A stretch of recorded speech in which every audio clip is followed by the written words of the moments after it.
Hi, my name is Valerie Lolomari. I'm a survivor of female genital mutilation. I was 16 when I was caught. So I lived with my grandmother in a polygamous home where we had over 40 of us living in the home. And my grandma was the first wife of about 6 wives. And my dad was her youngest child. So I started to live with her from when I was about 5 months, and she took care of me, even though I vaguely saw that they did a lot of ceremonies where young girls would be in the room for days and they are fed in the room. I didn't quite understand what the ceremony was about. So I just was living with my grandma, and as I grew older, I went off to stay with another family, and then grandma sent a message over to say that we were going to go on holiday. I had never been on any holiday. So for me, that was very exciting, very, very exciting. And I looked forward to it. And I loved my grandma so much. So I was really looking forward to her coming to take me on that holiday. So when she came, I packed my things and off we went. And as we were traveling, and we got to one of the villages and we turned left to go into that village, which wasn't our village where we were heading. And I said to my grandma, where are we going? She said, oh no, we need to stop by this village very quickly before we go on to our village. So I said, okay. And then we drove into this strange village. So we got towards a house, there was a gate. And as we got towards that gate, I started to feel butterflies in my tummy. And I couldn't really place it, but because I was with my grandmother, the one I loved, the one that loved me, the one that cherished me and looked after me, so I felt comfortable. So we carried on. We went to this gate. The gate was open, and then a very unfriendly woman opened the gate. She wasn't really smiling. We went through the gate, and I noticed that the gate was locked behind me, right behind me as soon as we got in. And as we went through, Grandma said hello to the lady, and then we went through into another hut. As soon as we were getting into this other room, my eyes went straight to the right side of the room. I saw a table with different instruments on the table and another old lady sitting on the left-hand side on a stool. As soon as I saw the things on the table, there was metal, there was a blade, there was a little bowl, and some ointment like oil and some leaves on the side. As soon as I saw that, I just thought to myself, something's going to happen here. And then I turned around and looked at my grandma and I said to her, what are we doing here? She said, oh, don't worry, something that you have to do. It will be done very quickly and then we'll leave. And then I started to fight. Almost immediately I started to fight. I started to kick. I was fighting, screaming and shouting, but I was very skinny, so I couldn't really do much. I was fighting, trying to get out of the place. By this time, the door was already locked and my grandma was standing by the door. And then one of the ladies set their foot in front. Bang, I was on the floor. And then I was still screaming. Then the lady had to come very close to my chest. She was sitting on my chest and was trying to tell me to stop screaming. I screamed and screamed until I couldn't even hear my own voice. Then at this point, I started to say in my dialect. I said to her, can you get off me because I'm getting tired and I can't breathe properly? And she said to me, it's because you're screaming and shouting and because you're fighting. If you stop fighting, I'll come off and it will be done. It will be over and done. At that point, I felt a very, very sharp pain between my legs. It was so painful. And then I started to shake. I was still shaking and the blood splashed all over me.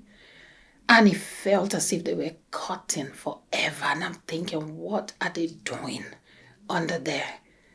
It was so painful and I felt as if life was coming out of me. It was horrible. They kept cutting and cutting and cutting. I was in so much pain and I felt like I was dying. And then it went on and on. Well, it felt like something that went on and on. And then they finished, used a wrapper and just covered me. And I remember that at that time I raised my head up and I looked at my grandma at the door, and she was looking really sad. And I was just lying there on the floor. I was still bleeding, lying there on the floor. And I just thought to myself, if I'm left here by myself, I'm going to do something dangerous. Because at that point, I felt really tired. I felt angry. I felt betrayed. I was in so much pain. I was weak. So I was lying down on the floor for a very long time. They tried to get me up. I didn't want to get up. I didn't want to do anything. And I was there for quite a long time. But finally, I had the courage inside of me to say, no, you're not going to end like this. So I got up from the floor and then went with Grandma. We went to the bathroom, got me cleaned. I got dressed and off we went to the next village, to our village now. So fast forward, I started to have problems. My nightmares started after that. I had infections upon infections, all kinds of infections. At a point, I had pus coming out. It was horrible. They had to take me back again to the quacks for them to try and stitch the place that had been damaged because I was fighting so much when it was done. So all of this, I didn't want to talk about it. I shut that part of my life off. But that made me feel totally, I felt as if I wasn't a complete woman anymore. But I didn't want to talk about it. I pushed that behind me. I was so angry. I was bitter. I had pain in my heart, and I had a lot of unanswered questions. I'm thinking to myself, why did they do this to me at 16? At some point, I felt as if that was all I deserved. So I carried on. My life, went to school. Eventually, I met my husband, which was one of the greatest things that happened to me. And we met and we got married. He brought me over to the UK. And as I came in over here, first of all, it was a huge shock for me, the culture. And I kept saying to myself, I'd look at the house and I'll think, is this my house? Am I here? Is this really my house? And I can do what I want to do? Anyway, I had culture shock at the beginning, trying to get used to the way things are done, trying to get used to the fact that this is me, this is my home, and I'm living with my own husband. And then soon after that, I got pregnant, very excited, looking forward to meeting my baby, but it wasn't to be because I lost that baby. I had an infection and the baby came out, and that took me back again to my trauma. It took me back again to how the lady was sitting on my chest when I got mutilated at 16. It was such a horrible time for me because I was devastated. And after that, I went on to have 5 miscarriages. Now, because the babies were coming out very quickly and at very early stages, it meant that I didn't go to the doctors. I didn't go to the GP. First of all, because I was living in shame and loneliness. I didn't want anyone to know what had been done to me. I didn't want to go. I didn't want anyone to do any examinations between my legs. I didn't want it. I didn't know what was going to happen to me. I didn't understand what to do. I didn't know where to go. And I just remained at home and I just kept having the miscarriages. And then eventually, my husband said to me, "Are you sure you will not go to the GP? Are you sure this has nothing to do with the fact that you were caught?" So I had to sum up courage.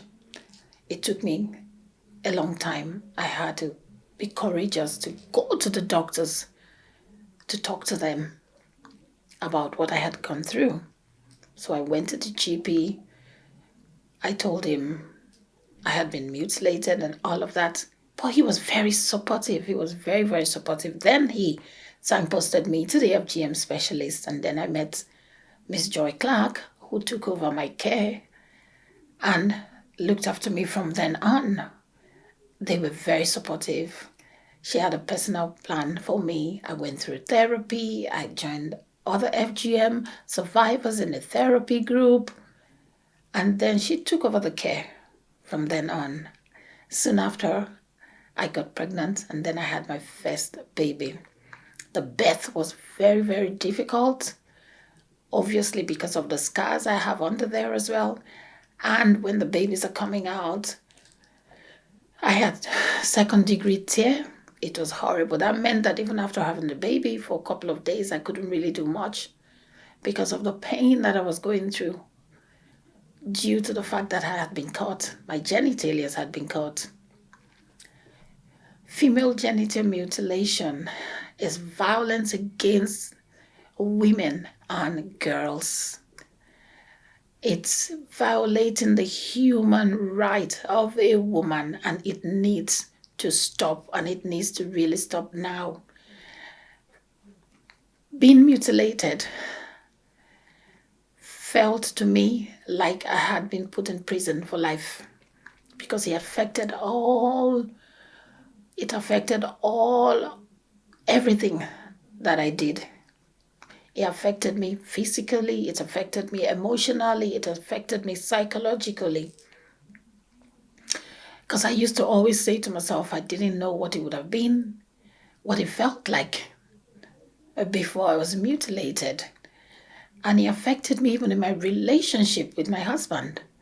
I was just very lucky that I got married to someone who actually loves me, and I love him too. And he's my biggest cheerleader. That's one of the things that has helped me through my journey. But even in terms of our relationship, even in terms of making love, I would literally, psychologically need to tell myself that I'm here with the one I love to enjoy being with him intimately. That's what female genital mutilation can do to you. Because the reasons why it's done, well, from where I come from, the reasons why it's done is because they want to keep you clean. They don't want you to be promiscuous. They want you to be nice and preserved for your husband. That's why they do it in the first place. And one of my greatest drive in my advocacy, it's my grandma. Because when I had the courage to have a conversation with her, to tell her all I had been through, because I was caught, and then she turned around and said to me, that she didn't know. She said, as far back as she could remember, every woman in her family had to be caught. It was a tradition. They had to be caught to prepare them for their future husband. So as far as she was concerned, she was doing me good. For her, it was a thing of joy. It was a thing of pride. And she said to me, I must lend my voice to make sure that this comes to an end. Hence, I am an activist fighting to stop FGM.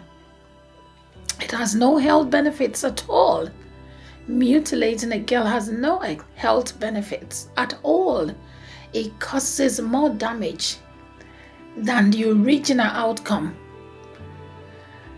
Every 12 minutes, a girl is at risk of being caught.